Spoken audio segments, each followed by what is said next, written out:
মাহে রমজানুল মোবারকের মধ্যে যদি শয়তানকে যদি বন্দি করে রাখা হয়, তাহলে মানুষ এত শয়তানি কাজ করে কিভাবে? মাহে রমজানুল মোবারক প্রবেশ করার সাথে সাথে অভিশপ্ত শয়তানদেরকে বন্দি করে রাখা হয়। আমার উম্মতরা রমজানের আগে পরে যেই কাজটা শয়তানে ধোঁকা দিতে পারে সেটা রমজানুল মোবারকে পারে না। এখন প্রশ্ন আসতে পারে, হুজুর, মাহে রমজানুল মোবারকের মধ্যে যদি শয়তানকে যদি বন্দি করে রাখা হয়, তাহলে মানুষ এত শয়তানি কাজ করে কিভাবে?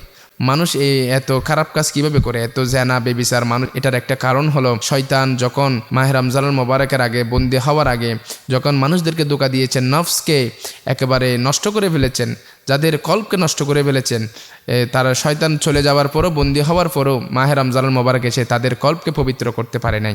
সেই জন্য তারা ওই শয়তানের প্রভাবটা রমজানের মধ্যেও পড়তেছে, কারণ তারা সেই গুনাহ থেকে বেঁচে আসতে পারতেছে না। সেই জন্য এই মাহে রমজানুল মোবারকের মধ্যে অত্যন্ত নিজের আত্মাকে শুদ্ধ করার দরকার, যেন নিজের কল্পকে পরিষ্কার করা যায়।